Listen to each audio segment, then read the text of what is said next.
Salut les néo-autonomistes. Rémi, pépiniériste spécialisé dans la production de plantes depuis plus de 15 ans, nous partage un maximum de connaissances afin de concevoir votre jardin-forêt résilient et auto-fertile.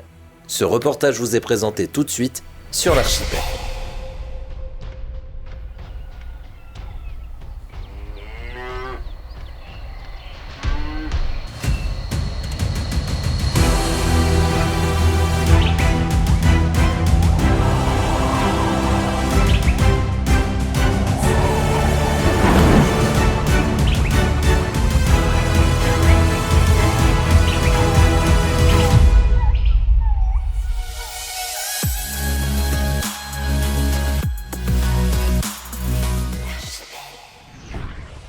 Salut Rémi. Salut Brian, ça va bien? Bah écoute, ça va.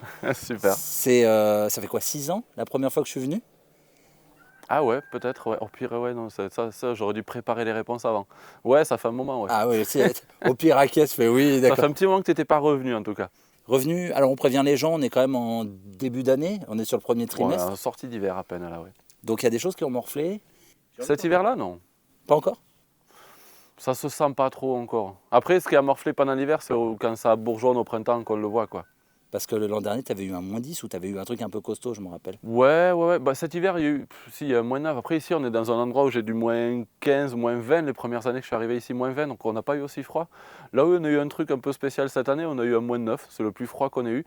On a eu une nuit à -9, alors qu'il faisait des 10-15 degrés. Et tout d'un coup, -9. Donc même des plantes qui étaient censées tenir largement les -9, ils l'ont eu tellement d'un coup que pas le temps de se préparer. Et ouais, ça a souffert un peu, ouais. Mais ça va. Franchement, il y a largement pire que ça comme souci qui arrive là. Bon, Rémi, je vais te présenter. Tu es maintenant auteur. Ouais. Ouais, enfin, depuis le temps qu'on te disait qu'il faudrait que tu écrives quelque chose.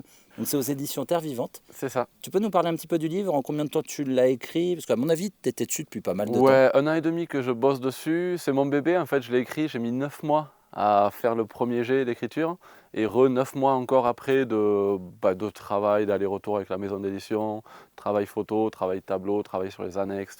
C'est voilà, 1 an et demi de boulot, mais à un point que c'est un truc que je répète souvent en ce moment là, mais je n'imaginais pas que c'était autant de boulot, quoi. Vous verrez quand vous le lirez, il y a du contenu. J'avais envie qu'il soit complet, donc ouais, c'est un gros boulot. Ouais. Tu te serais jamais lancé si tu avais une notion du temps que ça prend. En fait, c'est exactement ça. Ouais, c'est exactement ça. Ouais. J'aurais su ça, j'aurais peut-être attendu un peu pour me lancer dans un boulot pareil, quoi. Rémi, ça fait donc maintenant 15 ans que tu t'es lancé dans cette folle aventure. Ouais. On va essayer de te lancer un jeu. Quand je dis on, c'est moi en fait. Vas-y.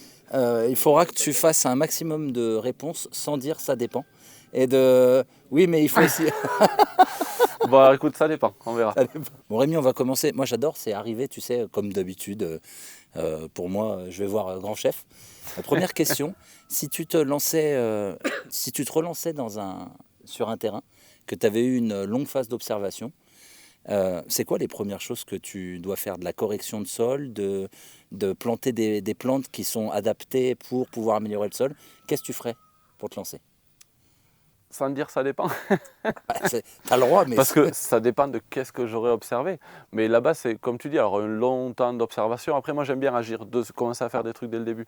Mais l'observation va permettre de voir comment sont les vents, comment est le sol, quel est le climat. Ça, c'est des trucs qu'on peut avoir assez rapidement par rapport au sol. Les vents, tu ne peux pas les avoir comme ça, mais tu n'as pas besoin d'attendre un an d'observer. Et déjà, tu peux aller demander aux voisins.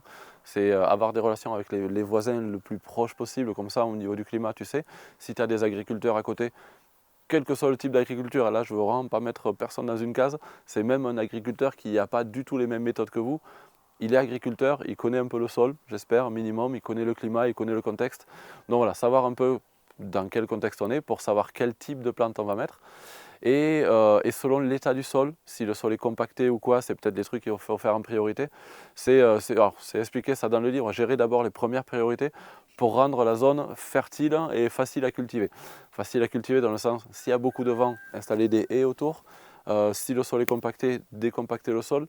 Si vous êtes contre le tracteur et compagnie, d'accord, moi aussi, je ne suis pas contre, mais je ne veux pas forcément en utiliser. Par contre, si le sol est compacté, peut-être y passer une fois avec une sous-soleuse pour décompacter un sol qui aurait été trop labouré ou trop compacté. À combien de profondeur tu conseilles? Ça dépend. Ah, deux fois, à la troisième. Mais non, mais parce que ça dépend, c'est pas pour rien que c'est une réponse un peu classique. Il y a des questions comme ça où on ne comprend pas forcément. Ben, ça dépend de ta profondeur de sol, ça dépend qu'est-ce qui a été compacté. Est-ce que c'est un compactage de surface? Est-ce que c'est un compactage de profondeur? Donc ça dépend complètement. Ça va être le... Si c'est. Ben ouais. Après, je te réponds souvent dans ça dépend, mais j'aime bien expliquer de quoi ça dépend. Donc ce que je viens de dire, si tu as une semelle de labour à 40 cm de profondeur, un coup de sous-solose à 60-80 cm et c'est réglé. Une fois, ah oui, tu passes une fois, enfin tu passes en une fois, un coup dans un sens, un coup dans l'autre éventuellement, mais juste histoire que l'eau circule un petit peu, que le sol respire, et comme ça, tout ce que tu vas mettre en place les années suivantes, c'est réglé. Après, il y aura d'autres priorités, c'est selon vos projets, donc ça dépend aussi de vos projets. Selon le projet, est-ce que tu veux faire une pépinière professionnelle? Est-ce que c'est juste un petit jardin perso? Est-ce que tu voudras faire de l'élevage? Donc tout ça, c'est des trucs qu'il va falloir déjà définir dès le départ, vers où tu veux aller, pour savoir qu'est-ce qu'il va falloir mettre en place. Et là, il y aurait plein de réponses à faire. Si tu as envie de faire une pépinière pro ou un peu d'élevage, il va falloir peut-être déjà installer des canalisations pour amener de l'eau, pour avoir des robinets. Donc toute l'infrastructure, je dirais, à installer, il faut le faire assez vite dès le début. Et une fois que ce truc de base c'est fait, les canalisations sont installées, le sol est décompacté, les haies sont plantées, à partir de là, on va pouvoir aller plus dans le détail. Et je dirais les priorités, ça va être planter des arbres en fait. C'est le truc, moi, que je regrette. Je ne regrette pas vraiment grand-chose, mais j'aurais pu planter plus d'arbres plus tôt. Là, on serait déjà dans une forêt. Là, on est dans un bébé forêt. Bon, on va pouvoir aller voir, oui, il y a quand même quelques... Alors là, ce n'est pas la meilleure saison pour aller voir le jardin, puisqu'on est en sortie d'hiver, il n'y a pas les feuilles. Là, tu vois, on est dans un tunnel de vignes, de ronces, tout ça. Ben là, on voit le ciel au-dessus. Qui protège normalement, je me rappelle du soleil, quand ça crame, Ah ouais, on est content d'avoir à ça. l'origine, le projet, c'était pas jardin-forêt. Moi, quand je me suis installé, c'était pour faire du maraîchage. J'ai très vite vu que ça n'allait pas marcher. Rapidement, ça a été... Parce que là, on est sur les Causses du Quercy, c'est une zone très très sèche. Alors j'allais faire ça, mais Vaour, on est un peu sur un sommet. J'ai pas de rivière, j'ai pas de pluie, la réserve en eau, elle est très limitée. C'est le facteur limitant, c'est l'eau ici. Et du coup, voilà, maraîchage, c'est pas possible ici. Et ensuite, le projet à la suite, ça a été être producteur de plantes. Donc c'est dans ma serre que je produis mes plantes. Et à l'extérieur, c'était pas la priorité de planter des arbres, de faire un jardin forêt. C'est venu après. Mais cela dit, voilà, j'ai rien planté au mauvais endroit vu que j'ai pas planté trop au début.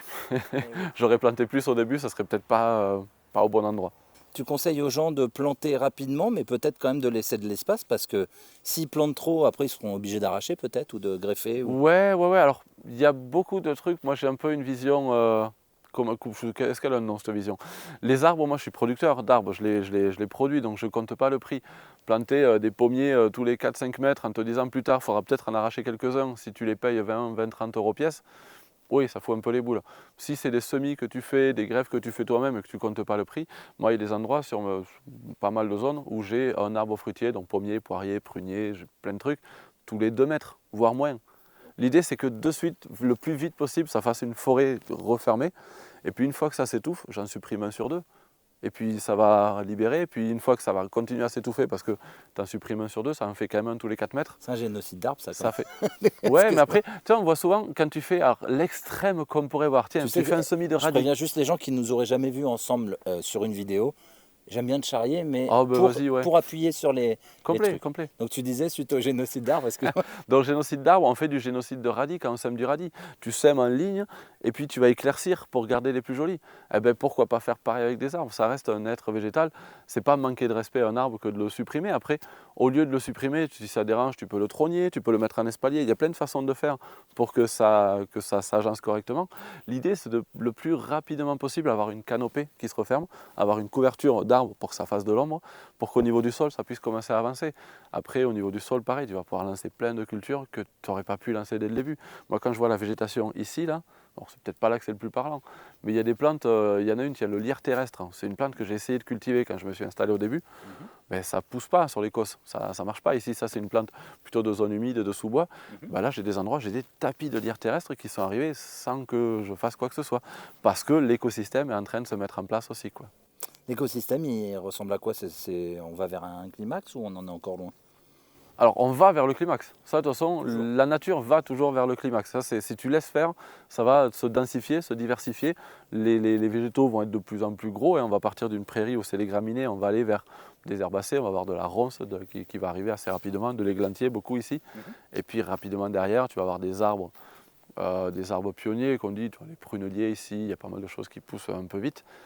Bah, l'idée, c'est pas de laisser ça se mettre en place, mais de laisser cet écosystème ressembler à ça.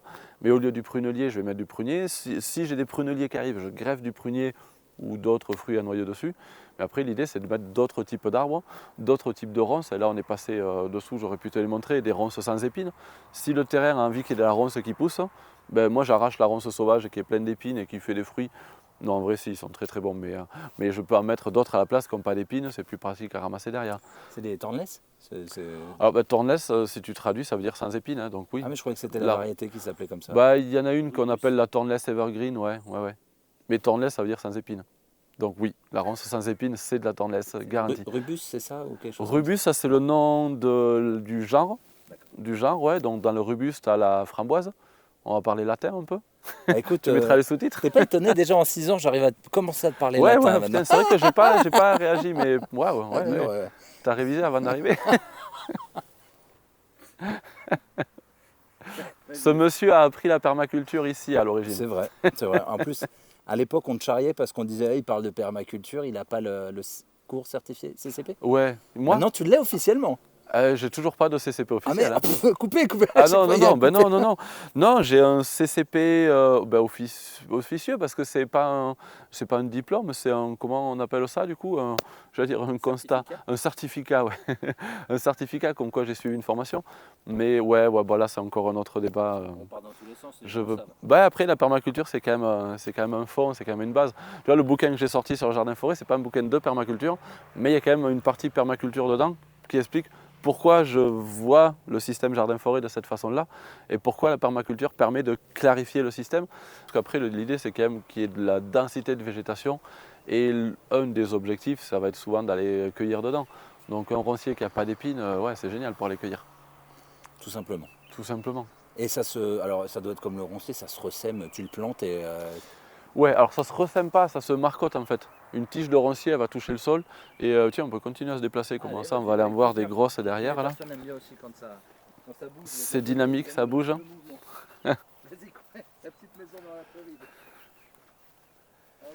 Et ouais, il y en a qui sont très vigoureux. Alors je sais pas si c'est aussi vigoureux que de la ronce sauvage. Après, il y a plein de variétés et chaque plante chaque variété a sa personnalité et pousse d'une manière différente. Mais moi, alors je pourrais pas te dire celui que j'ai, mais je le trouve bon. Il y en a tellement qui disent ouais, mais ça n'a pas de goût. Je sais pas toi, est-ce que t'as pas... Je dirais que la plupart des variétés sans épines sont pas... Alors ça fait des gros fruits, ça produit de la quantité. C'est pas aussi bon que la petite mûre sauvage qui a souffert un peu de la sécheresse et qui du coup ça a un peu concentré les sucres. C'est pas aussi... Alors peut-être que c'est le fait que de galérer avec les épines, elle n'a pas la même saveur derrière que celle qui est trop facile à cueillir, quoi. Mais non, au niveau du goût quand même les sauvages, c'est dur d'être aussi bon. J'en ai pas trouvé une seule qui soit meilleure que la sauvage.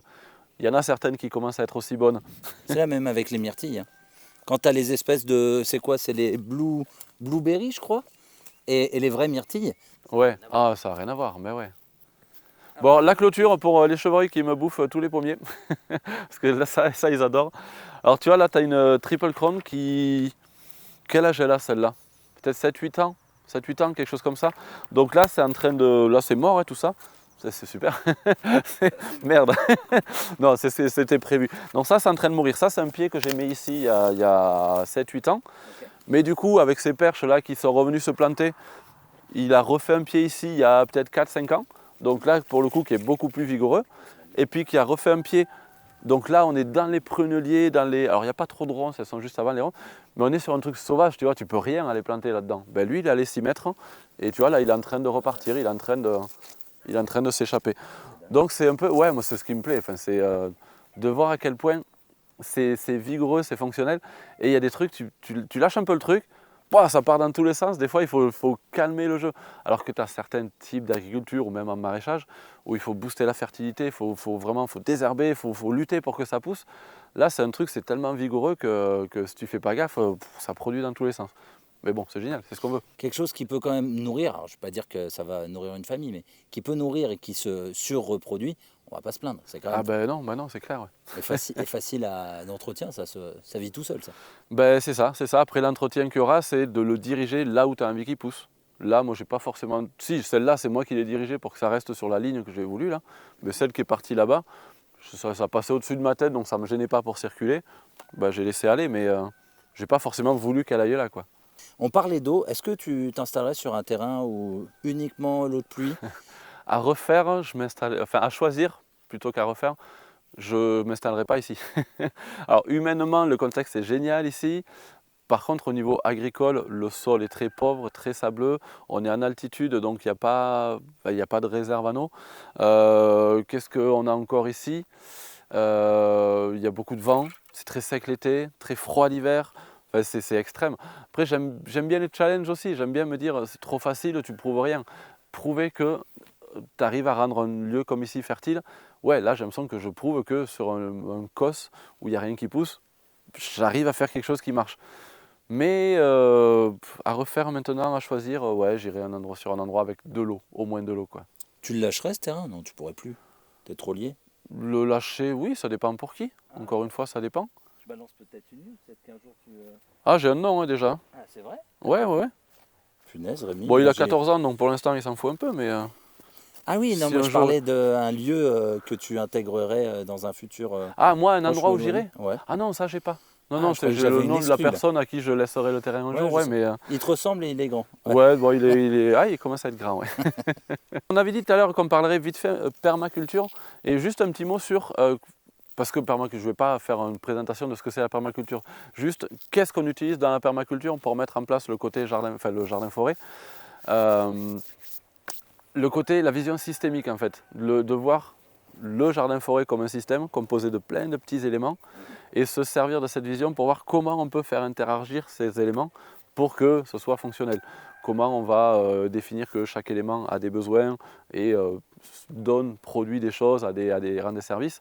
Et en les mettant ensemble, c'est fonctionnel. Par exemple, le poulailler qui a besoin de chaleur, de protection, la serre et le poulailler qui produit de la chaleur au final aussi. Le fait de mettre le poulailler dans la serre, ça me chauffe la serre. Le fait que les poules soient dans la serre et chauffent une serre et qui du coup c'est plus isolé qu'un poulailler à l'extérieur. Si tu as peur qu'elles aient trop chaud, encore une fois, qu'est-ce qu'on pourrait... Voilà, tiens, génial comme exemple.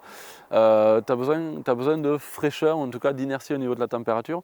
Tu vas fouiller dans tous tes petits éléments, et il y a un des éléments, c'est par exemple les citernes d'eau. Bon, on va rester sur la citerne d'eau. Une citerne d'eau, c'est de la réserve en eau, ça fait de l'ombre, et puis tu as une inertie au niveau de la température. Tu mets des grosses citernes d'eau pendant l'hiver dans ta serre, la journée, l'eau monte un peu en température, ça refroidit pas trop vite, et la nuit, ça dégage un peu de chaleur. Ben, tu as le même effet dans l'autre sens. L'été, l'eau ne va pas forcément monter en température trop vite non plus. Elle ne va pas monter, il a fait quoi, 43 degrés l'an dernier ici? Ouais, 43 degrés, c'est chaud. Hein. Ben, ton eau, elle ne monte pas à 43 degrés. Et donc, sous les citernes d'eau, à côté des citernes d'eau, les poules sont au frais. À l'arrière de la serre, j'ai un lombricompost qui est dans une grosse baignoire, donc une grosse baignoire bien remplie. L'été, les poules, elles sont là-dessous, au frais. Il fait 43 degrés en plein air, même à l'ombre. Ben, sous le lombricompost, elles sont au frais. Donc c'est ça, c'est se servir un peu des éléments, de voir qu'est-ce que ça produit et voir les autres éléments de quoi ils ont besoin et hop, en les mettant ensemble, tu n'as pas besoin de lutter, tu n'as pas besoin de mettre la clim dans le poulailler. Voilà, ça c'est efficace. Tu sais, j'adore aller voir les personnes qui ont fraîchement écrit un livre parce que tu peux les lancer sur tous les thèmes, bien sûr, en rapport avec le livre. C'est encore frais, donc c'est fluide, quoi. Ouais, oh, il y a des thèmes, ça fait 1 an et demi quand même. Hein. T'as commencé par... Le sol. Ah, le sol. Bah tiens, je vais te lancer sur le sol. C'est quoi les signaux qui te montrent que... Les différents signaux, tu vas me dire ça dépend, mais les différents signaux qui montrent qu'il y a quand même des choses à prendre en compte et à vite modifier si on veut un sol fertile. Ben, ah non, là il n'y a pas de ça dépend là pour le coup. Non, tu vois, voir qu'est-ce qui pousse, voir il y aurait plein de signes à voir, mais déjà voir ce qui pousse dessus, ça t'indique bien dans quel état il est. C'est la diversité végétale plus c'est divers. Ah, remarque, pas forcément, non, j'allais te dire une connerie. Plus c'est diversifié, ça ne veut pas dire qu'un sol il est bon. Des fois, quand ça souffre un peu, c'est diversifié parce qu'il y a une compétition telle que toutes elles sont dans le game là, et du coup, il y a de la compète. Quand tu n'as qu'une plante qui pousse, c'est que tu as trop de quelque chose. Il n'y a que elle qui est adaptée à ce contexte.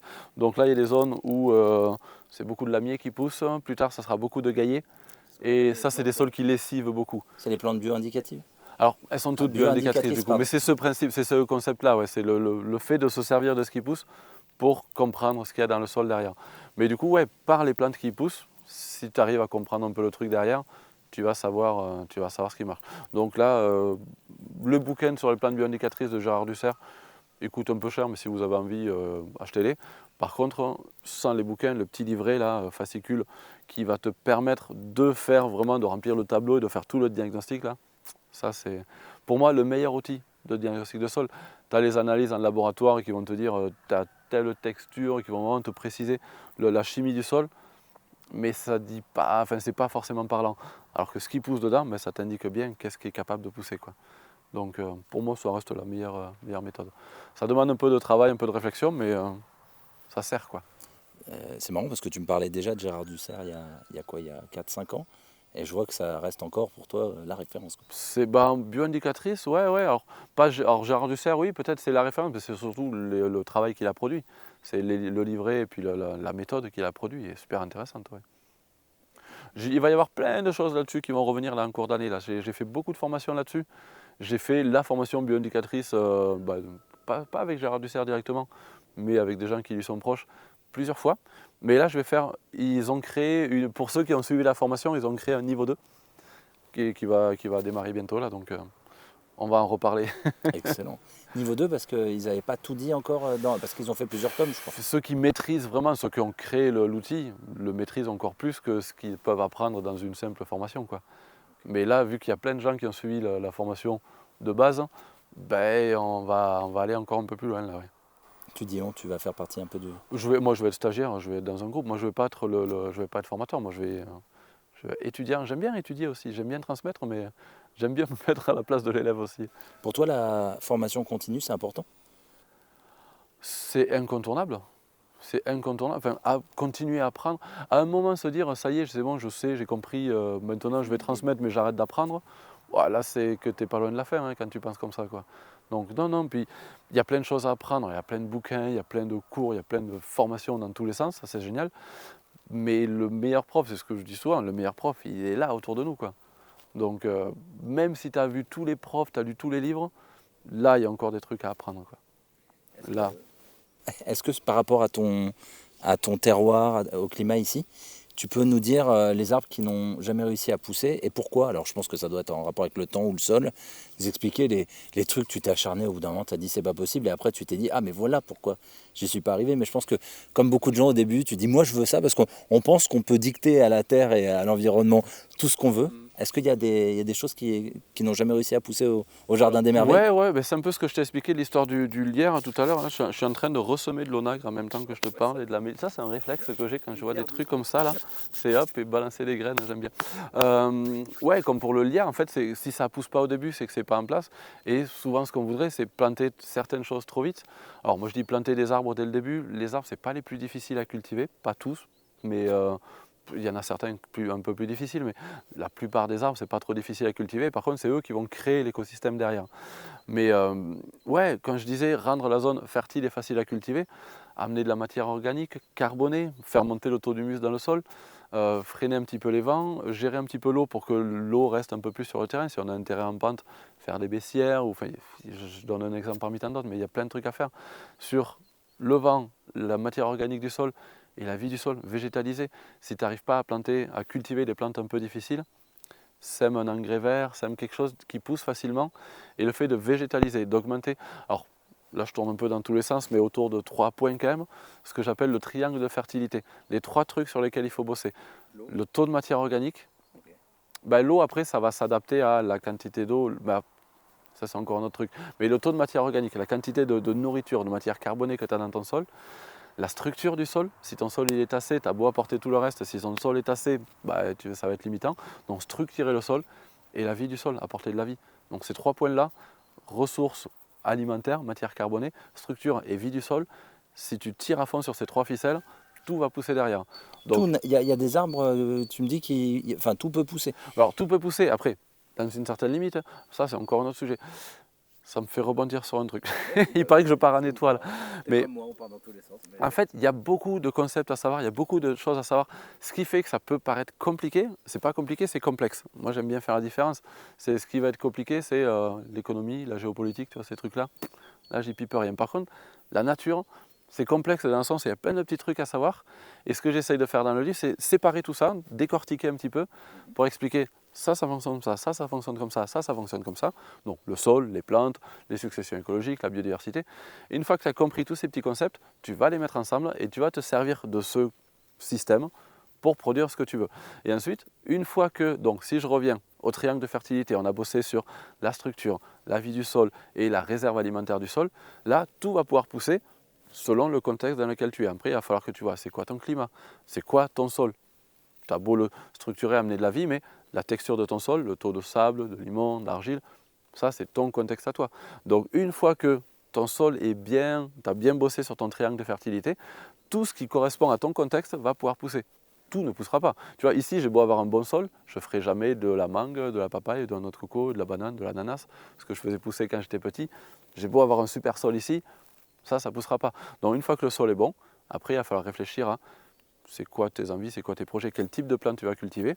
Et dans ces plantes-là, tu vas prendre lesquelles sont adaptées à ton contexte climatique, pédologique, donc ton climat, ton sol. Et puis voilà, et une fois que tu as ta liste de plantes possibles à cultiver chez toi et que tu sais lesquelles tu veux cultiver et que ton sol est bon, bah à partir de là, c'est parti, quoi. Après, il va falloir parler design, comment on aménage, comment on gère les circulations, quel type d'aménagement. Ouais. On peut, mais j'aimerais te lancer sur un truc qu'on entend assez souvent, et je pense que tu sauras l'expliquer rapidement. C'est la fameuse notion qu'on retrouve très, très régulièrement, le NPK.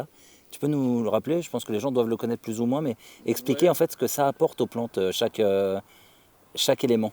Alors, je ne vais pas te faire une réponse qui va te plaire, ça dépend qu'est-ce que tu veux dans le NPK, mais NPK c'est chimie d'après-guerre, donc après, il y a eu une époque où on a découvert que les plantes se nourrissent de plein de minéraux dans le sol. Je crois que la base c'est 15, 16, 17, un truc comme ça. Et donc dans ces éléments-là, il y en a 3 que la plante prend beaucoup.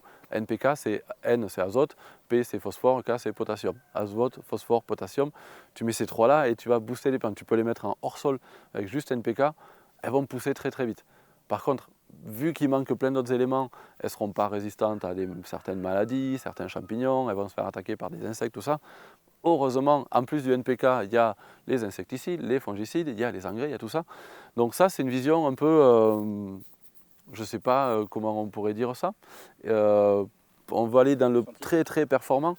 Scientifique, non, parce que moi j'ai l'impression que ouais, j'allais dire aussi productiviste, mais on fait des mauvaises productions derrière. Mais en tout cas, c'est voilà, c'est de la performance. On va booster à fond et puis on va se servir de la chimie pour combler ce qui ne va pas derrière.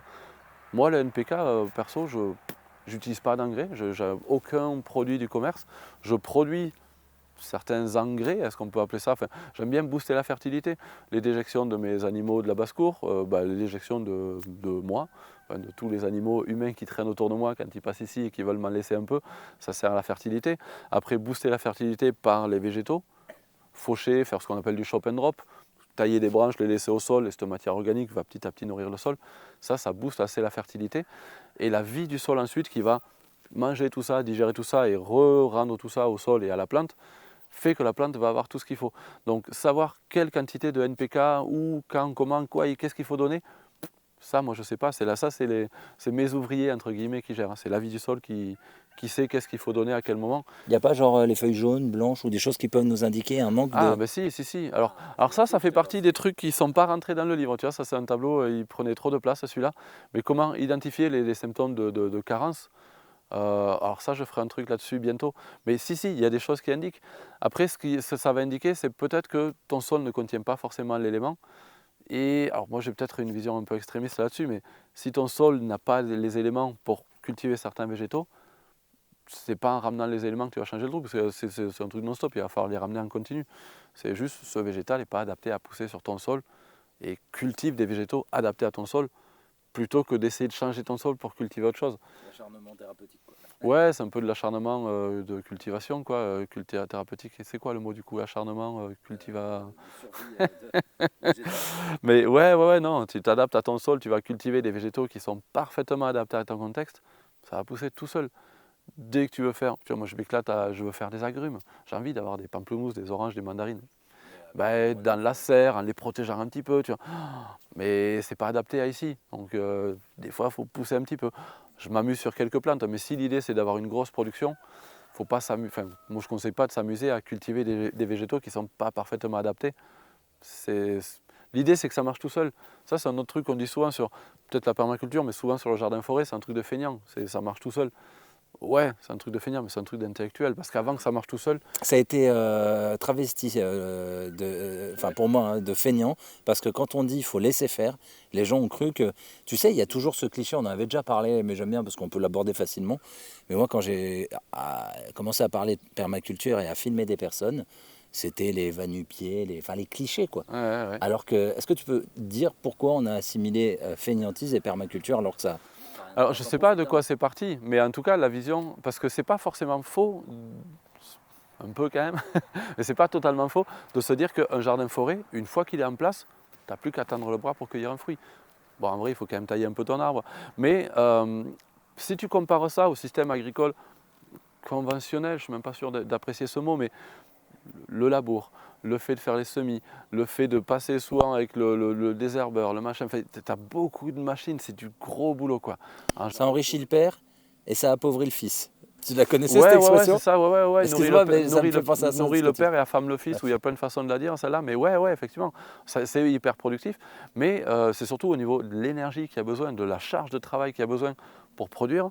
Ben, comparer ça à un système où tu vas plutôt te servir de services écosystémiques pour gérer t'as pas de pullulation, tu n'as pas besoin de mettre d'insecticides, tu n'as pas besoin d'acheter de produits parce que c'est la nature qui s'équilibre.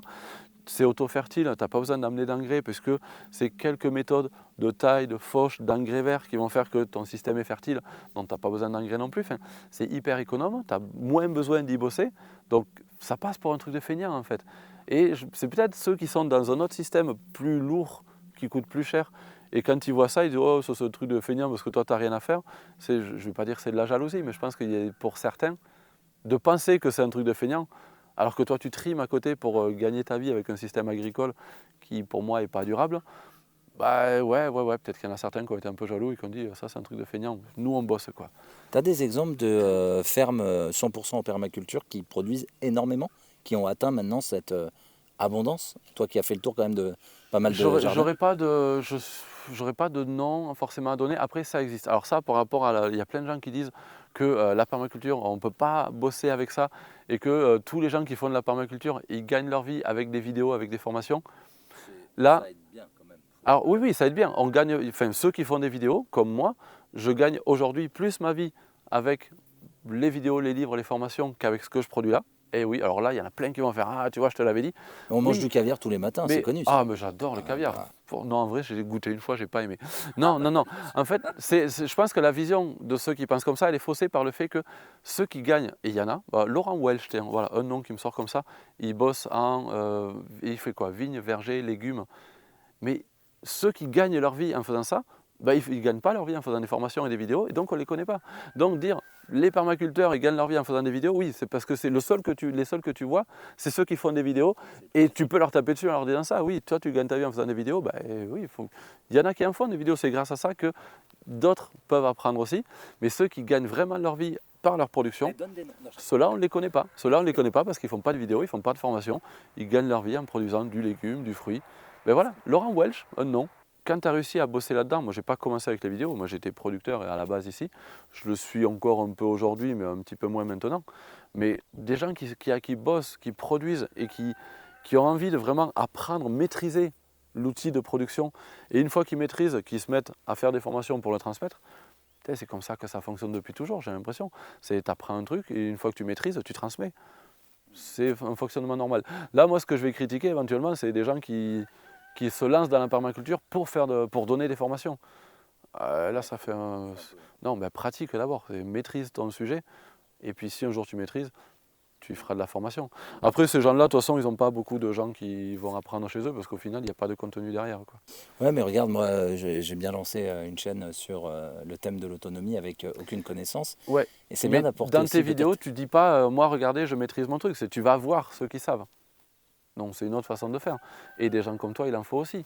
Enfin, comme tu veux que les gens ils connaissent ce qui se passe dans le monde, s'il n'y a pas quelqu'un qui va faire un peu de reportage, s'il n'y a pas quelqu'un qui va donner des formations, qui va faire des vidéos, faudrait pas que ça non plus, quoi. Puis tu as l'air de dire qu'il y a tellement de ça dépend que heureusement qu'on montre beaucoup de projets. Parce que oui. on arrive à se retrouver dans peut-être 1 sur 15, 1 sur 10 dans les projets. Ouais. Autre question, bon, alors je le répète, mais tu as quand même fait un bon gros tour. Là, c'est quoi, la deuxième année où vraiment tu fais le tour de France des jardins. Est-ce qu'il y a des erreurs communes qui sont revenues ou des choses, tu t'es dit, putain, c'est fou ça, que je sois n'importe où. Je remarque qu'il y a des lacunes là-dessus. Est-ce qu'en France, on a des manques de connaissances ou est-ce qu'on a des choses qui nous empêchent de bien produire? Manque de connaissances et manque d'expérience, parce que la connaissance, tu peux l'avoir, mais quand tu ne l'as pas vérifiée par la pratique, ça ne paraît pas logique. Alors l'erreur classique et l'exemple là clair, c'est le jardin des fraternités ouvrières, c'est planter trop serré, planter trop dense. Alors moi avec mes arbres à 2 mètres les uns des autres, voilà, je passe pour un couillon là pour le coup, mais l'idée c'est qu'une fois qu'ils sont les uns sur les autres, c'est d'en supprimer quelques-uns. Là-bas ils ne les ont pas supprimés, donc tu as les arbres qui sont vraiment près les uns des autres, avec des kiwis, de la vigne, plein de plantes qui grimpent dedans, ben, tu n'as plus rien qui pousse au niveau du sol. Donc là, erreur, planter trop dense. Après, ils auraient pu Peut-être trop dense parce qu'ils sont en Belgique. Peut-être que dans le sud, c'est une bonne idée de... On va planter aussi près que ça. Ils ont quoi? Ils ont 1700 mètres carrés, ils n'ont même pas 2000 mètres carrés et ils ont plus de 2000 arbres. Donc tu vois la quantité d'arbres que ça fait, ils ne sont pas à 2 mètres les uns des autres. Hein. Mais c'est surtout, ils auraient dû aérer un petit peu, ils auraient dû supprimer.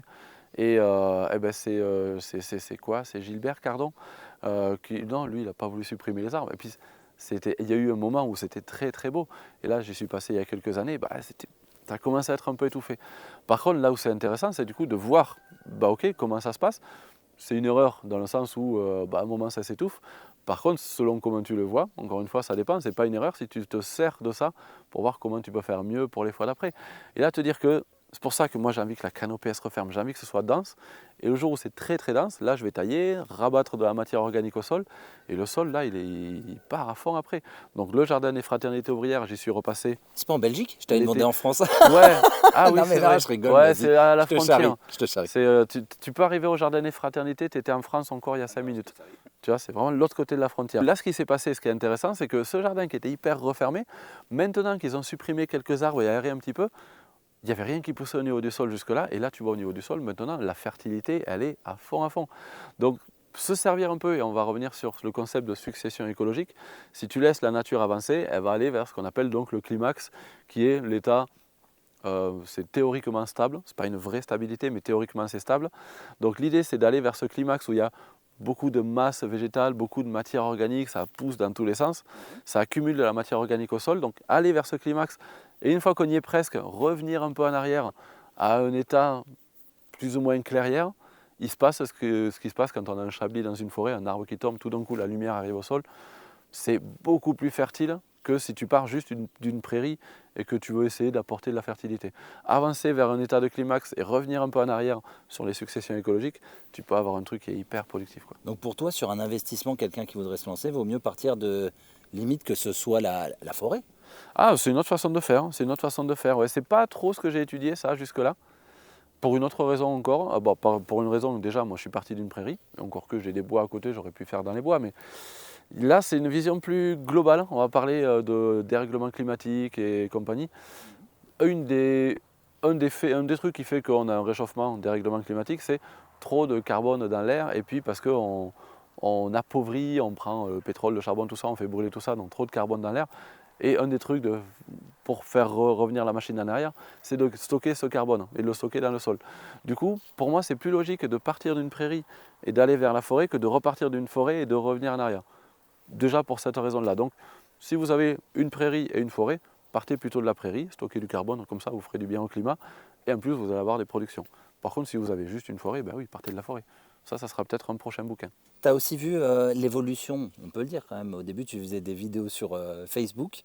Après, tu es parti sur YouTube. Ah ouais. Donc là, je voudrais vraiment qu'on parle. Ah ben, bon, c'est comme ça que je t'ai connu. C'est vrai. Ah, je te jure, c'est comme ça que je t'ai connu. J'avais Facebook au début. Je me suis dit, mince, il habite à 15 bornes de là. Quand je suis arrivé dans le Tarn, à 15 bornes de chez mes parents. Est-ce que depuis ces 6 ans, donc on se connaît, est-ce que tu trouves que la connaissance générale en France, elle évolue, ou au contraire, tu as l'impression qu'elle diminue parce qu'il y a tellement de personnes qui arrivent avec des questions de débutants? Attends, on y est tous passés. C'est quoi toi ta vision de ça? Par rapport à la connaissance qui évolue, après c'est dur à voir, parce que j'ai l'impression que moi, le fait d'être dans le milieu, j'ai l'impression qu'il y a de plus en plus de gens qui savent, mais peut-être que je ne regardais pas pareil avant. Après, là ce qui est sûr, mais c'est pas de notre génération, ça aussi peut-être un petit peu, c'est grâce à Internet, grâce à Alors Facebook peut-être un petit peu, Facebook c'est pas forcément évident d'avoir les bonnes infos, mais YouTube, grâce à YouTube, il y a des infos, on peut tout trouver. Si tu as envie d'apprendre tout et n'importe quoi, tu tapes tuto sur YouTube, tu apprends tout ça, donc c'est génial, c'est quand même une très très bonne méthode pour apprendre et j'ai eu pas mal de retours de gens qui, alors c'est vraiment ça qui me fait le plus plaisir, c'est des gens qui me disent, c'est grâce à, alors pas à tes vidéos, c'est grâce à vos vidéos, grâce l'archipel, les vidéos de Damien, les vidéos d'Olivier, mes vidéos, c'est grâce à ça qu'on peut se lancer, s'installer, avoir des productions derrière. Donc ouais, la connaissance grâce à ça, c'est cool. Ouais. Tu l'as vu évoluer en 6 ans donc. Peut-être parce que moi j'ai de plus en plus le nez dedans, donc je le vois. Après je ne peux pas dire ça a changé, je sais pas, j'y connaissais rien avant et maintenant j'ai le nez dedans. C'est moi ma vision du truc qui a évolué. Ouais. Après je peux pas dire ça a évolué. Je sais. Tu sais que souvent mes questions sont très orientées. Je te dis ça parce que récemment... T'as un truc derrière la tête. Merde, où ça? Un Le gars qui n'a pas compris. C'est un prunier. Non, j'ai un truc derrière la tête, c'est qu'il y a 2 quotidiens français qui ont titré que l'exode urbain n'a pas eu lieu. Et moi, alors peut-être que c'est parce que j'ai trop le nez dedans depuis 6 ans. Moi, j'ai l'impression qu'il y a quand même, et même j'ai des contacts de Paris qui sont plus à Paris depuis Covid. Est-ce que toi, c'est un peu ça? Mais depuis le Covid, pour le coup, oui, c'était ça ta question. Est-ce que les gens s'intéressent, tu trouves, depuis ce qu'on a traversé? Les gens pratiquent pour le coup beaucoup plus. Ah ouais. Alors depuis le confinement, beaucoup de gens, alors là, les terrains, ça se vend maintenant une fortune parce que depuis le confinement, les gens ont voulu fuir la ville parce que on a bien vu que si un jour il y avait un... Alors je suis pas, comment on dit... c'est quoi le mot? Pas survivaliste, hein, c'est quoi l'autre mot pour que ça va s'effondrer? Collapso, je suis pas dans la collapsologie. Collapsologue. Voilà, je suis pas trop là-dedans à me dire ça va s'effondrer, mais si un jour il y a un truc qui part un petit peu en couille, c'est dans les villes que ça sera le plus compliqué, parce qu'au niveau nourriture, c'est pas là-bas que ça pousse. Donc les gens ont un peu remarqué ça et ont voulu aller s'installer plus à la campagne. Et après, là, moi, ce que je trouve génial, c'est qu'il y a de plus en plus de gens qui avaient des jardins d'ornement, la belle pelouse toute propre, et qui maintenant font des haies fruitières ou remplacent leurs haies de thuya par des haies d'arbres fruitiers et remplacent leurs beaux jardins d'ornement bien décorés par des jardins fruitiers. Donc ouais, ça évolue énormément. Ouais. Chez Terre Vivante, ils ont... Alors déjà au niveau de la ligne éditoriale de ce qu'ils font par rapport aux sujets des bouquins, c'est génial ce qu'ils font, j'adore. Le magazine, les 4 saisons du jardinage, c'est génial, j'adore ce magazine aussi. Le lieu, l'endroit, bon, j'avais jamais été mais j'avais entendu parler, j'avais vu des images. Puis là du coup je suis allé voir ce qu'ils font sur place. C'est génial. Ça ressemble à comme ici mais en plus ancien. Donc ils ont, alors pas forcément jardin-forêt, mais c'est le centre écologique, ils accueillent beaucoup de groupes. La base du lieu, l'objectif du lieu, c'est de faire de la transmission sur le jardinage, la cuisine, le bâtiment écologique, la santé. C'est que des sujets moi, qui m'intéressent énormément. Et du coup, voilà, ça a coulé de source. Hein. Alors j'ai hésité, quand elle m'a appelé, donc Brigitte Michaud, la directrice éditoriale de Terre Vivante, elle m'a appelé, j'ai dit bon ok, ça pourrait m'intéresser, je vais y réfléchir, je vous rappelle. Ouais, j'ai rappelé 2 ou 3 jours après, hein, peut-être le lendemain même. J'ai fait semblant d'hésiter pour me dire ouais, si je dis oui comme ça, mais en vrai ouais. Puis le sujet qu'elle m'a proposé, parce qu'à la base je ne voulais pas forcément écrire sur le jardin forêt, je pensais sur mon métier, sur la production de plantes, il y a plein de bouquins déjà là-dessus, mais le jardin forêt, c'était pas, du coup j'ai commencé donc, ça va bientôt faire 2 ans, c'était pas ma spécialité. Mais c'est un truc qui me passionnait, j'avais lu tous les bouquins là-dessus, Martin Crawford, Patrick Whitefield, qu'est-ce qu'il y avait encore? Alors ça c'est arrivé après, du coup à ce moment-là il n'y avait pas grand-chose encore là-dessus. Si peut-être Fabrice Desjours, ouais. Bon je ne sais plus dans quel ordre ils sont tous sortis, mais... Geoff Lawton, il n'avait pas écrit des choses, je sais pas si... Pas sur le jardin-forêt, pas à ma connaissance. Mais enfin en tout cas voilà, j'étais pas un spécialiste, mais après je me connais un petit peu, je sais que quand quelque chose me plaît, je vais étudier le truc à fond pour aller vraiment décortiquer, j'ai envie de comprendre. La première petite anecdote qui n'a rien à voir avec le jardin-forêt, ma première mobilette. Avec le bruit derrière voilà, tiens. Ma première mobilette n'a jamais roulé.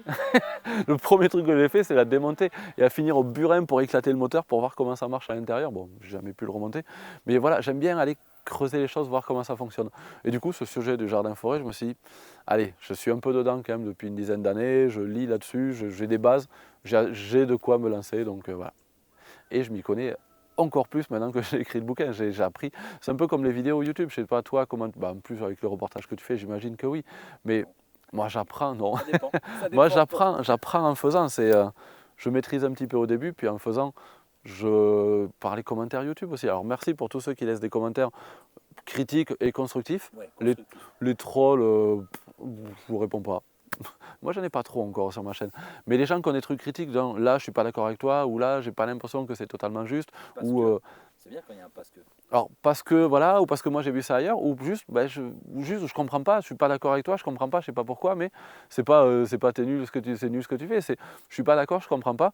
Ok, alors c'est soit moi qui ai pas bien compris, soit moi qui ai pas bien expliqué, qui ai mal transmis, et du coup c'est génial en faisant ça, on avance, hein. C'est cool, merci. Dis-moi Rémi, est-ce que tu as 5 plantes en couvre-sol qui sont vraiment... alors je connais plus ou moins la réponse parce qu'on en avait déjà parlé, mais depuis la dernière fois que je t'ai enregistré, il y a plus de 100 000 personnes qui ont rejoint l'archipel, mine de rien. Ça fait beaucoup. Donc est-ce que tu peux... Non, mais là c'était juste le gars en face de moi. T'as vu le sourire quand je l'ai dit? Non, ce que je voulais dire, est-ce que tu peux donner pour les personnes qui se lanceraient encore une fois 5 plantes, je pense qu'il y aura peut-être la consoude dedans, mais 5 plantes... C'est la première qui vient, mais du coup j'essaye de moins en parler parce qu'elle fait de l'ombre à toutes les autres. C'est un très très bon couvre-sol et du coup elle fait beaucoup d'ombre à toutes les autres.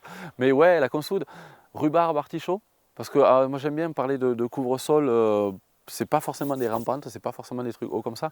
Une rhubarbe ou un artichaut qui fait 1,50 m de haut, ça reste un couvre-sol. Bon, on y repassera, on va peut-être... ouais, vas-y, on va aller voir. Donc artichaut, rhubarbe, ouais, bah ça tu vois, Artichaut, rhubarbe, parce que tu vois, une feuille de rhubarbe c'est gros comme ça, c'est un super couvre-sol.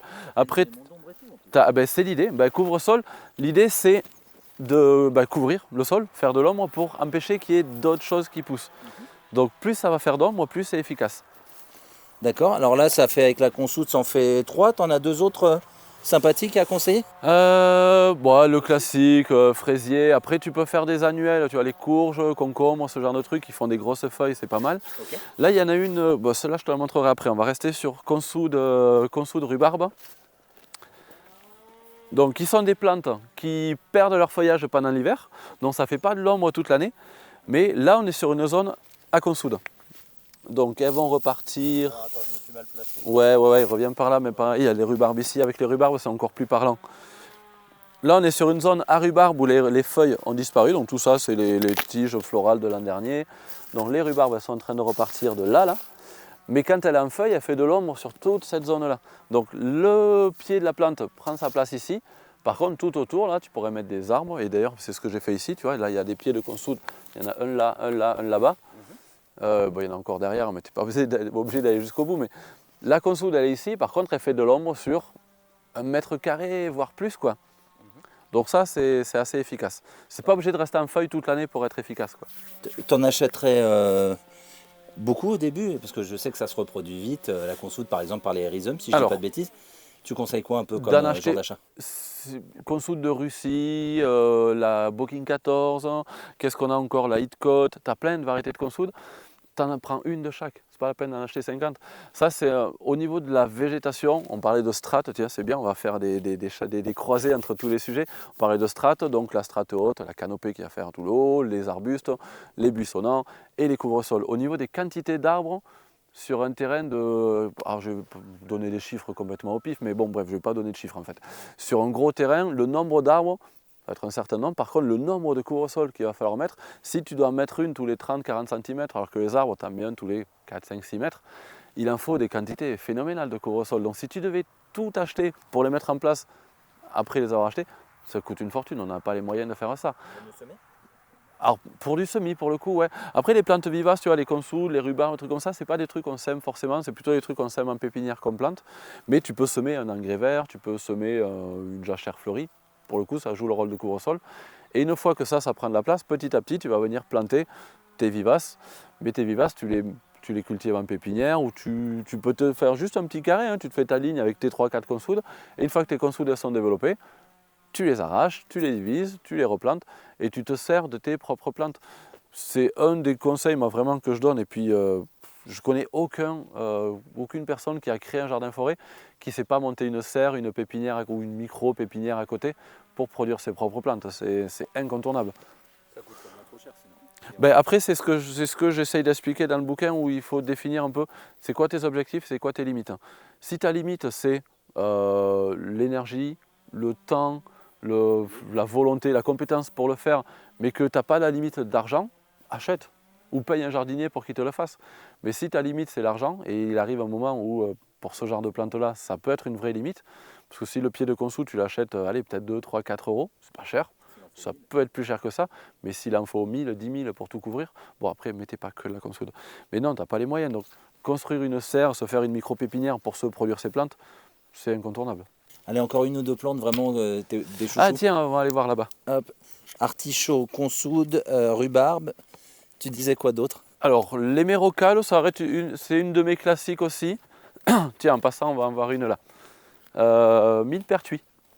Le millepertuis, alors c'est plus l'ornemental, c'est pas celui qu'on utilise pour faire les baumes et tout ça.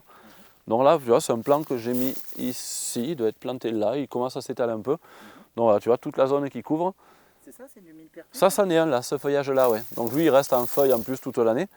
Et ben, là, à cet endroit-là, il n'y a plus de graminées qui poussent, il n'y a rien d'autre qui pousse. C'est pas violet la plante quand ça pousse? La fleur est jaune.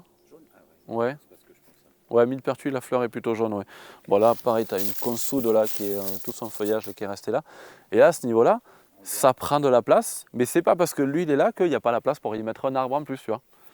L'hémérocale, bon là c'est pas du tout en feuille, c'est en train de redémarrer. Faut voir un peu où tu les mets pour avoir des notions. C'est en train de redémarrer, donc ça fait un feuillage assez fin, un peu comme c'est un genre de lys en fait, qui fait haut comme ça, avec des fleurs oranges qui sont bonnes à manger aussi. Donc tout là, cette zone elle est occupée, donc il n'y a pas grand chose d'autre qui pousse, mais ça n'empêche pas d'y avoir un arbre dedans qui pousse. Là tu as l'hémérocale, elle pousse partout autour. Et il n'y a pas longtemps, j'en ai arraché pendant une formation, j'en ai arraché pour les diviser, pour les mettre en pot. Donc j'ai arraché ici. Et ben, dans ce trou-là qui est au milieu de l'hémérocale, je vais pouvoir y mettre cassis, groseille, framboise, une ronce, je vais pouvoir y mettre autre chose. Donc l'idée du couvre-sol, c'est d'empêcher surtout qu'il y ait ça là qui pousse, les graminées. Pourquoi ça t'embête autant de graminées? Ça, c'est trop invasif? C'est quoi le... C'est trop, comment dire, c'est trop compétitif, ça bouffe toute l'eau du sol. Quand tu as un couvert de graminées comme ça au pied d'un arbre, il faut savoir que le système racinaire, on dit fasciculé, c'est plein de petites racines dans tous les sens. Il faut qu'il pleuve au moins 10 mm de pluie, donc c'est un gros arrosoir sur 1 mètre carré, c'est l'équivalent de 10 mm, pour qu'il y ait trop d'eau pour la graminée, pour qu'en plus ensuite il y ait de l'eau qui aille dans le sol. Donc si tu as un arbre et de la graminée au pied, et que tu vas arroser avec un arrosoir de 10 litres, ben, tu as arrosé tes graminées, tu n'as pas arrosé ton arbre. Donc voilà, ça a trop forte concurrence.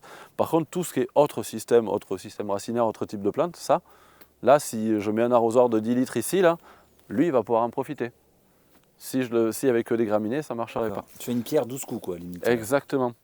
Je regarde s'il y en a d'autres qui poussent ici, mais il n'y a pas forcément. Donc là, mais elle ne va pas être photogénique celle-là. Mais si tu veux faire une petite incrustation d'images au montage, là, ce qu'on voit là, ça là. Donc il y a la grosse racine qui est là, ça c'est le concombre d'âne. C'est le petit, ça ressemble à une espèce de cornichon qui est, quand il est mûr, il est sous pression. Et le moindre contact, ça se décroche et ça crache ses graines super loin. Et donc ça fait quelques années, là, moi j'avais planté celui-là au début, et il se ressème partout, tout seul, et ça fait un couvre-sol. Donc la racine est là, et il fait couvre-sol, tu vois, de là-bas jusqu'à ici, il vient jusque là. Donc il couvre des grosses zones. Et j'en ai vu, bon là, c'est pas là que c'est le plus flagrant, mais même au milieu des graminées, les graines qui sont tombées là, ça repousse. Donc très vigoureux, très efficace. C'est pas comestible par rapport à toutes les plantes qu'on a vues jusque-là. C'est pas comestible, ça n'a pas d'intérêt alimentaire direct. Par contre, si vous avez des zones de jardin-forêt un peu éloignées des zones de culture et que vous avez juste envie d'avoir un couvre-sol, super efficace. Il faut être bon pour récupérer les graines par contre. Ah ouais, ça explose partout. Ah ben ça les crache, faut pas avoir l'œil au-dessus quand ça crache les graines. Rémi, encore des petits conseils pour les personnes qui se lanceraient? Le dernier conseil pour la route? Ouais, ou t'en as autant que tu veux, après j'ai de la pellicule. Alors c'est un des principes en permaculture, c'est de commencer petit, de ne pas chercher, et ça c'est une erreur que j'ai faite ici au début, c'est planter des trucs un peu partout. Et de tout ce que j'ai planté à droite à gauche, le seul truc contenu c'est les arbres, éventuellement planter des arbres, mais avoir une petite zone test sur laquelle on va pouvoir. Alors en parallèle, faites-vous une pépinière, cultivez pas dans votre salon, cuisine, chambre si vous n'avez pas des vitres tout autour. Donc un petit châssis à l'extérieur, une petite serre, une véranda, enfin un endroit où vraiment pépinière où on va pouvoir être au chaud, on va pouvoir être à l'abri de la pluie, un endroit où quel que soit le temps, quelle que soit l'heure, je dirais presque que tu peux mettre une lumière la nuit, non allez. prenez du temps pour vous aussi. Moi, ça, c'est mes trucs perso à moi. Même la nuit, j'aime bien faire pousser des plantes. Mais voilà, un endroit où vous allez pouvoir vous amuser à faire pousser des plantes et avoir des zones test, planter les premières guildes, planter un arbre, mettre un couvre-sol au début, mettre une plante grimpante, voir comment ça fonctionne sur un tout petit coin. Et quand ce petit coin il est parfait, l'agrandir petit à petit, mais pas commencer à perdre du temps. C'est un des trucs les plus frustrants. Il y a des projets à droite à gauche que je suis, et un des trucs qui revient le plus souvent, c'est la charge de boulot et le pas de résultat derrière. C'est tous les ans on désherbe, tous les ans on fait des trucs, ça pousse pas, ça tient pas, il faut redésherber derrière, et puis ça fait des années qu'on y travaille, et on a l'impression que ça n'a pas évolué depuis le début. Donc vraiment faire du très efficace, mais sur une toute petite zone, et puis quand ça marche bien, grandir petit à petit. Mais commencer à être efficace déjà sur petit. Ça donne, j'allais dire, ça donne l'impression d'être bon. Peut-être que c'est une impression, peut-être pas forcément, mais en tout cas, ça montre qu'il y a du résultat. Et quand on arrive à voir que sur la petite zone, l'enherbement ne revient pas, les couvre-sols sont efficaces, on va pouvoir tester autre chose et puis agrandir petit à petit. Et puis aller quoi, mais pas hésiter à commencer à planter. Attendez pas d'être sûr que c'est le bon truc avant de le faire. N'hésitez pas à planter et tester des choses. Il y a une question moi qui revient souvent, une demande qui revient souvent, c'est quoi la guilde, c'est quoi l'association de plantes qui va bien avec ça. Laisse-moi deviner, ça dépend. Ouais, ça dépend complètement. Il n'y a pas de mauvaise, enfin si, il y en a des mauvaises, mais si les plantes sont adaptées à pousser chez vous, il n'y a pas vraiment de mauvaise association. Par contre, ça ne va pas forcément réagir comme vous le voudriez. C'est pas dans la théorie que vous aurez pu voir ça, c'est dans la pratique qu'on va l'expérimenter, qu'on va le voir.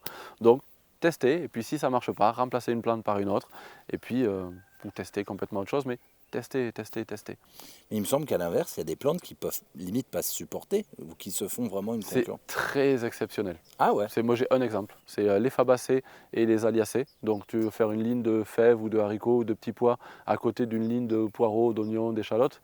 Les deux ne marchent pas bien ensemble. Aucune des deux fonctionne bien quand ces deux elles sont ensemble. Et encore, tu vois, même de me dire ça, je me dis, tiens, j'ai encore envie de réessayer quand même. Parce que pourquoi ça ne marche pas? Je ne vois pas la logique. Mais après, non, des plantes qui font ce qu'on appelle l'allopathie, qui vont dégager des produits dans le sol, qui vont empêcher d'autres plantes de pousser à côté, c'est très très rare. On parle du noyer, qu'il n'y a rien qui pousse sur le noyer. Si tu veux, on va aller se balader à côté. Il y en a des noyers sauvages. Il y a non, enfin là, il faut, c'est l'autre côté de la route là-bas, mais des noyers au pied desquels il y a beaucoup de choses qui poussent. Ah, éventuellement, si tu as des lignes avec que du noyer, tu as un endroit où tu peux avoir une accumulation.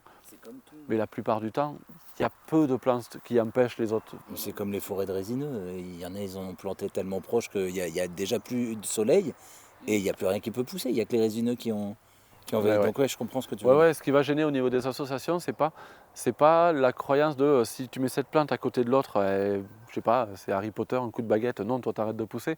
Non, par contre, si tu mets des plantes côte à côte et que tu veux en faire pousser une autre en dessous, c'est pas la plante qui l'empêche de pousser directement, c'est juste qu'elle lui fait de l'ombre. Donc voilà, gérer les distances de plantation, gérer la densité, et puis tester. Moi j'ai des endroits, encore une fois, où tu as des noisetiers là-bas qui sont vraiment contre. On fait un dernier coup là-bas? Allez, vas-y. Moi j'aime bien. J'aime bien quand on dit allez c'est la fin et qu'en fait c'est pas la fin. Parce que ça montre aussi que quand on lance les passionnés. Alors vous voyez, il y aurait énormément de choses à voir.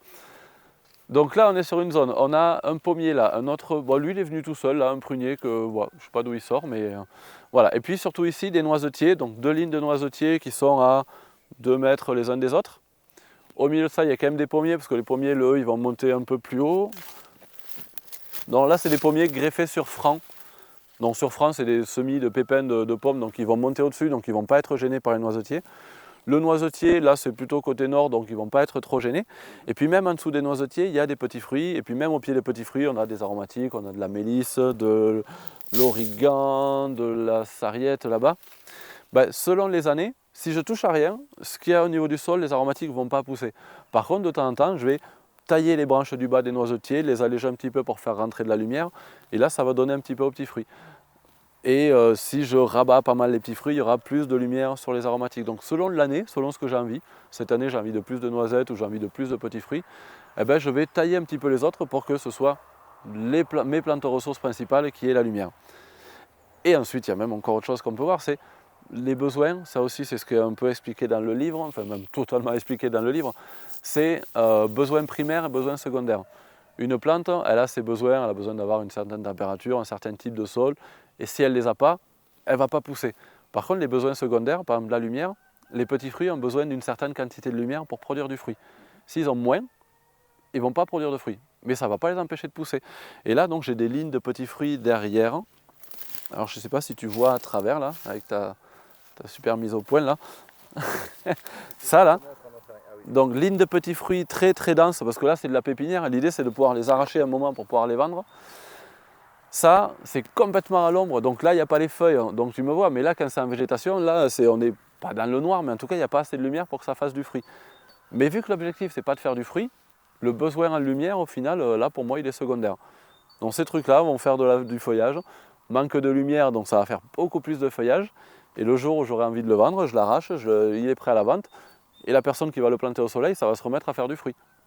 Donc voilà, c'est bien de savoir pourquoi, ça dépend encore une fois, hein, c'est pourquoi c'est bien de les mettre à la lumière ou à l'ombre, enfin, selon ce que tu as envie de faire, ça dépend.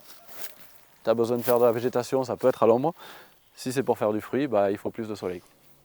Rémi, tu fais partie, on peut dire, des experts de l'archipel. Maintenant, ça fait au moins 7 ou 8 vidéos qu'on te voit. Il y a toujours... Ça faisait un petit moment, ouais, qu'on Ah, s'était pas ça t'a vu. manqué Ouais, grave. Rémi, c'est l'instant, comme on dit, pub. Est-ce que tu peux nous... Bon, alors, on va parler du Jardin des Merveilles, quand même, une chaîne YouTube à plus de 150 000 abonnés maintenant déjà. J'arrive aux 150 000. Tu fais quoi pour les 150 à 200 000? Tu fais un truc? Allez, annonce-le, on dirait. Non, ça c'est le Qu'est-ce danger. que je fais? Saute dans une marque. J'organise un concert, je loue une tireuse et puis venez, on fait la fête, quoi. Oh, t'es mort. Et tous, hein, on vient tous, tes abonnés, les abonnés.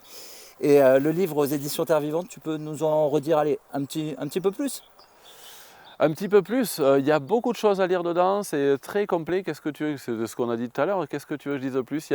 Alors il y a des annexes, tout n'est pas rentré dans les annexes, je ne sais pas si on l'a dit ça, tout n'est pas rentré dans les annexes, par contre tout ce qui n'a pas pu rentrer dans le livre, ça va être sur mon site internet, il va y avoir des tableaux en plus, il y a des tableaux qui prenaient trop de place, donc qui ont été réduits dans le livre, mais que je veux mettre complet sur mon site internet, donc en plus du livre, venez voir sur le site internet. Et puis, mais si, tiens, voilà, je vais finir par... c'est pas du tout ça que tu voulais, c'est pas ça que vous attendiez. Mais plutôt que de vous donner un truc en plus, c'est moi qui vais vous demander quelque chose. Tous ceux qui le lisent, n'hésitez pas à me faire des retours dessus sur qu'est-ce que vous auriez... Parce que moi, j'ai mis tout ce que j'ai pu dedans. Hein. Tout ce que j'ai là-dedans sur le jardin forêt, c'est dans le livre. Ça a été compressé, ça a été épuré. Mais toutes les infos, elles y sont. Donc là, pour l'instant, je n'ai pas forcément plus, ou je n'ai pas pensé à ce que je pourrais mettre en plus. Par contre, s'il y en a qui ont des retours sur des choses qui auraient pu être plus claires, plus complètes, voilà, envoyez. Pour des rééditions? Et puis, là, je Je réfléchis vais faire le déjà à livre la suite. complet de chez... C'est un guide, en fait. C'est pas... Alors, il y a plein de bouquins sur le jardin-forêt que je trouve très très bien. Hein. J'ai rien contre. Alors, je ne vais pas commencer à donner un nom, parce qu'après, il va falloir les donner tous. Mais il y a plein de gens qui écrivent sur le jardin-forêt. Et à chaque fois que je lis un bouquin, je dis « Ah, c'est pas complet ». Alors c'est génial, il y a plein d'infos super intéressantes. Je me suis servi, moi, de tous ces bouquins pour prendre un peu l'essence, ce qui m'intéresse dans tous ces livres, pour le mettre dans le mien, en plus des choses que j'ai expérimentées ici. Mais l'idée, c'est que... alors j'allais dire un truc, mais là, je ne suis pas du tout d'accord avec ça. L'idée, c'est une fois que tu as ce livre, tu n'as pas besoin des autres. Si, lisez tous les livres parce que tous sont intéressants.